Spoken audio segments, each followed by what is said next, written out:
আজকে একটু ঘুরতে গেলাম, সেই ভিডিওটা আপনাদের সঙ্গে শেয়ার করব। তাহলে চলেন কোথায় ঘুরতে গেলাম, কি খাওয়া দাওয়া করলাম সব কিছু শেয়ার করব।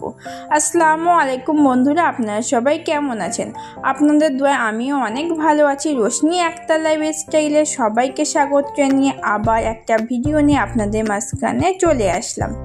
এই যে সকাল সকাল উঠিয়ে কাজকাম গুছিয়ে সাজুগুজু করে আমরা চলে গেছি একটু ঘুরতে। দেখেন রাস্তার চারিপাশে কি সুন্দর সবুজ, এত সুন্দর লাগে। এরকম রাস্তা থাকলে না সারাক্ষণ মনে হয় এই রাস্তার ধার দিয়ে যায়। আর মেঘটা দেখেন কি সুন্দর লাগছে, খুব সুন্দর লাগছে। আমরা একটু যাচ্ছি আমার ননদের বাড়িতে, আমার একটাই ননদ, সেখানেই যাব। তার আগে ভাবলাম যে একটু ঘুরে আসি। একটু ননদের বাড়িতে কিন্তু যেতে বেশিক্ষণ সময় লাগে না, 10 মিনিট 15 মিনিটের মতো সময় লাগে। আমরা একটু অন্য সাইডে ঘুরতে গিয়েছিলাম। এই গাছপালাগুলো, সবুজ রাস্তাগুলো না খুব ভালো লাগে, সেইগুলো একটু দেখতে গিয়েছিলাম। সেইগুলো একটু দেখছিলাম আর আপনাদের সঙ্গেও একটু শেয়ার করছিলাম। প্রাকৃতিক দৃশ্য দেখতে কার না ভালো লাগে, সবারই কম বেশি ভালো লাগে, তাই আমারও খুব ভালো লাগে। আর সবুজ গাছপালা তো খুব সুন্দর। আর আকাশটা দেখেন কি সুন্দর সাদা আর নীল হয়ে গেছে, খুব সুন্দর লাগছে আকাশটা দেখতে। তাহলে চলেন আপনাদেরও আমাদের সঙ্গে ঘুরতে নিয়ে যাই। কি সুন্দর লাগছে চারপাশটা।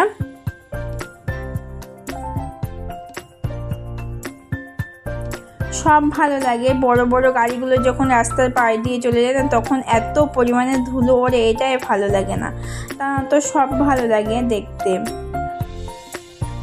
এই যে একটা মার্কেটের উপর দিয়ে আমরা যাচ্ছি। মার্কেট না, অল্প কটাই দোকান আছে এখানে। আর দুই সাইডে না বাউলা গাছ আছে, খুব সুন্দর লাগছে বাউলা গাছগুলো দেখতে। আর দুই সাইডে শুধু জলকার আর জলকার। জলকারের রাস্তা খুব সুন্দরই হয়, দেখতেও ভালো লাগে। আর আকাশটাও খুব সুন্দর আজকে। এখানে আমার আর কিছু বলার নেই, শুধু দেখার আছে, সেগুলো আপনারা দেখতে থাকেন। গন্তব্যস্থলে গিয়ে আপনাদের সঙ্গে আবার কথা বলছি, তাহলে ভিডিওটা মিউজিকের সঙ্গে দেখতে থাকেন বন্ধুরা।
এই যে আমরা প্রায় পৌঁছে গেছি। এই যে আমরা পৌঁছে গেছি, ঘরের ভিতরে চলে আসলাম। আমি ড্রেসও চেঞ্জ করে নিয়েছি। এটা একটা ঘর আমার ননদের, আর একটা ঘর আছে, 3টে ঘর মোট ওদের। আর এটা হচ্ছে ডাইনিং রুম। আমি এসে দেখি কটা বাচ্চা আর আমার ননদের শ্বশুর আব্বা খাওয়া দাওয়া করছিল, সেই জন্য ডাইনিং টেবিলে সব কিছু সাজানো আছে। আর ওই যে আমার মেয়ে খেলা করছে, আর আমার ননদের জায়ের ছেলে ওটা।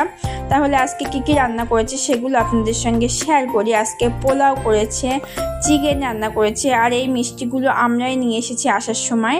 আলু ভাজা করেছে, ক্যাপসিকাম ভাজা, বেগুন ভাজা, 2 রকম মাছ ভাজা করেছিল, একটা ডিম ভাজা করেছিল। আর এটা হচ্ছে গরুর মাংস। আর এক রকম নতুন রেসিপি, এই রেসিপিটা আমি কোনোদিন খাইনি। আর ডাল রান্না করেছিলাম। আর এই না বোঁদের পায়েস, এই পায়েসটা আমি কখনো খাইনি, আজকে প্রথম খাবো। মানে কোনোদিন আমি শুনেও নি নামটা যে বোঁদের আবার পায়েস হয়। বোঁদে তো এমনি মিষ্টি, ওটা আবার পায়েস বানানো যায়। যাই হোক, খাওয়া দাওয়া করে নিই আমরা। খাওয়া দাওয়া করে আপনাদের সঙ্গে আবার কথা বলছি। আর এই দেখেন আমার মেয়ে কিন্তু খাবে না, শুধু দুষ্টামি করছে, ফোন নিয়ে ফোন দেখছে, এছাড়া কিছু না। আর এই যে রান্নাঘরে এসে দেখছি আর একটা কড়াইতে ভাত ছিল। আর খাওয়া দাওয়া করে আমরা এবার বিশ্রাম নিচ্ছি। তাহলে আজকে আমার ভিডিওটা কেমন লাগলো কমেন্টে নিশ্চয়ই জানাবেন। ভিডিওটা যদি কোনো অংশে ভালো লাগে লাইক কমেন্ট শেয়ার করবেন। যে সকল বন্ধুরা আমার চ্যানেলে নতুন আছেন তাদেরকে বলছি চ্যানেলটা সাবস্ক্রাইব করে আমার পাশে থাকবেন। সবাই ভালো থাকবেন, সুস্থ থাকবেন। পরবর্তী ভিডিওতে আবার দেখা হবে। আজকে এখান থেকেই বিদায় নিচ্ছি। টাটা, আল্লাহ হাফেজ।